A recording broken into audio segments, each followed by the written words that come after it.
So I've been working here for about 5 years now. I started as an intern. So I went to Kelvin College, got a degree in recreational therapy, but to finish my degree I needed an internship. And so I worked here as an intern for about 3 months, learned all I needed from 3 great CTRSs, and then there wasn't a position open, so I ended up working at Sunset Manor for a little bit on their assisted living floor. And then when there was a position open, I came back to Brookcrest, and I am now working on as a recreational therapist on our 200 hall, so for Country Lane and Garden, and then as the volunteer coordinator.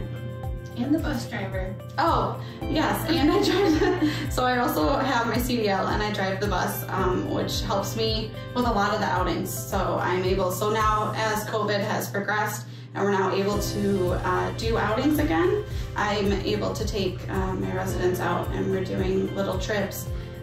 So we went to the airport and the beach, we went to the dog park, so I'm able to drive the bus too.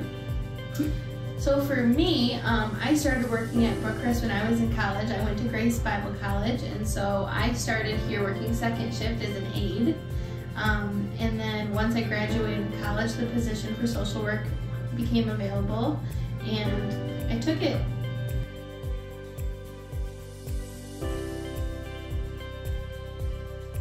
One thing that I love about my job is I'm able to bring a lot of smiles and joy to a lot of the residents. I think any way where we can create a moment where they're more confident or they have some more independence or some more joy in their life, I think that's something that I'm able to do every day, and I like being a part of that. I would say it's hard to pick one thing because we have such a great team. I love the staff at Brookcrest. I love how much they care about our residents. And our residents are just awesome. I love the one-on-one time. I love getting to know somebody's story and then becoming part of their story. I just love walking through the day-to-day with them. And you know, we've been talking about all these activities that we get to do with them. And Kristi was talking about cooking class and how much she learned from them. That's just daily around here. We're always learning from our residents. So we're just super blessed to be a part of this. And I think that's why Brookcrest is so special, is because we have, every department we have, especially in the pandemic, you've seen so many examples of where every single department has stepped up because they like to see, they like to be able to bring something special to these people that they love, and I think that's why. It's truly made us all come together. Yeah.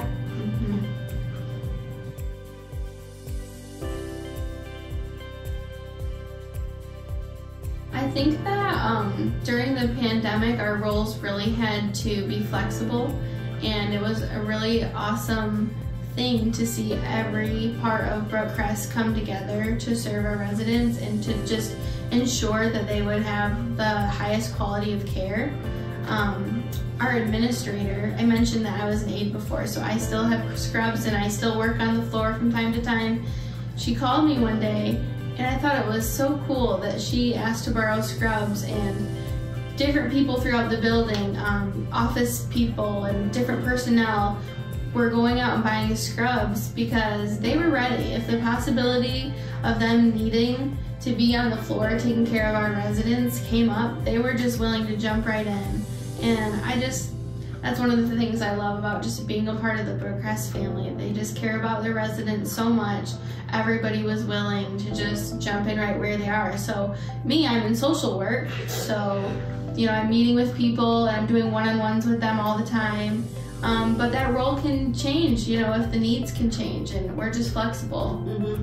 That's just a really good picture of like a team. Yeah. We work together as a team. Yeah. And we had, even in our T's, so when we started, we had to do, we wanted to make sure that our residents, all their needs are still being met.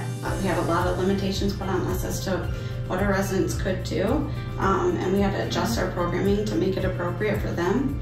So we were doing all these programming in person. We have socials, music therapy, music, all these different things, and then we had to all of a sudden turn them into virtual. And when that happened, we also wanted to make sure that our residents were still getting a lot of socialization, because like as human beings, that's what we thrive on. Yeah. And so when that happened, we had all these residents that we were meeting with weekly, multiple times a week, and it was really nice to see because it was definitely a team approach. Mm-hmm. We had the receptionist coming in our office, hey, who can I visit with today? How can I help? We had laundry, housekeeping, maintenance even stopped by and was like, hey, what guy might want to visit? Yeah. I mean, it was definitely a team atmosphere, and that was really cool to see. Everybody just stepped up and came together. Yeah.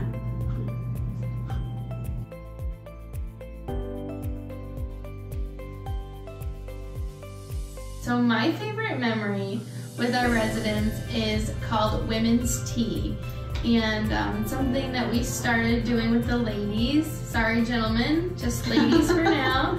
And what I like about it is each resident sends out an invitation to another lady, so it's all just resident to resident, and they're super involved, and you come and you can wear your fancy hats, or you can dress up or dress down, whatever you want.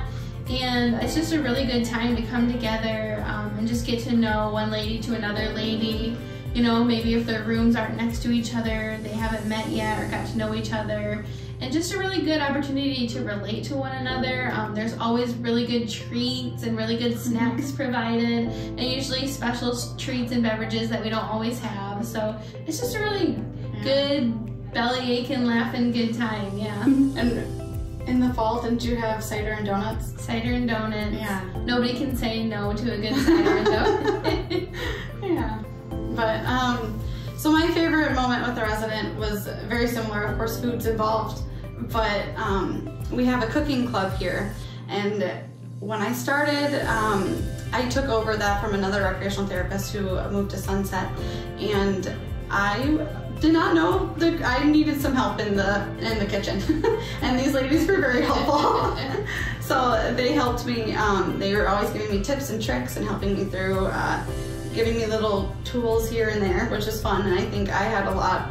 It's called cooking class, but they were definitely my teachers. And so I had one lady. So we kind of, as we were going along, they were trying to teach me all these new recipes, and they would get all their cookbooks and their recipes. They'd call their family, say, hey, I got a recipe book at home, can you bring it in? And we'd go through all the recipes there. And then we decided to start shopping for the groceries ourselves. So we made up a list of the 5 recipes we're gonna do for the month. And we went to Meijer and we went through like the aisles, and they all had their own little list and they had to pick up their own groceries.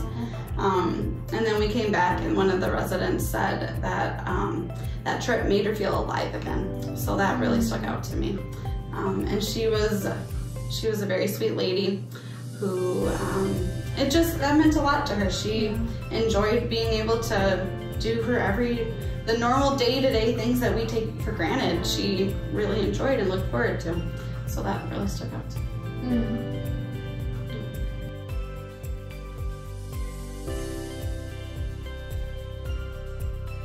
So why Brookcrest? I think that for me, I can say that I was a nurse aide for almost 10 years, and I worked at many different facilities, and I could say probably more negative than I could say positive about most of them, unfortunately. But when I came to Brookcrest, in fact, I was offered to come here from a friend. She said, you gotta come work here, you gotta come work here. And I was burned out. And I said, no, I don't wanna work in another nursing home. She said, you gotta come to Brookcrest. I said, okay, I'll give it a try. And from day one, I have been amazed. And now I've been here 3 years. And I just love it. If I had a loved one that needed rehabilitation or long-term care, I would absolutely 100% confidently bring them here because of the person-centered care, because of how much our staff cares about each person. And we get to know them, we get to know their likes and dislikes. We tailor their routine to how they want it, and just what can we do to serve you? What can we do to make this home for you? What can we do to better assist you, to help you meet your goals? You know, what are your goals? Those kinds of things. So, and you mentioned a home, like that's, I think we make this a home. We make, like we pay attention to the small things. We pay attention to the details, like to make it a home, to make it special for them. This is, it's not our place of work, it's their home. Yeah. And like your job, you know, what do you like to do outside of home? Okay, well, let me take you there. You know, let's plan an outing. I know just recently you had an outing where you visited somebody's, you know, where they grew up and went by everything and did a little tour thing. And it's just so cool to be a part of that kind of a community where we're just serving these people. And I think about when somebody passes away, you know, it's not just let's fill a bed. You know, they were a part of our culture here. We hold a tribute for them.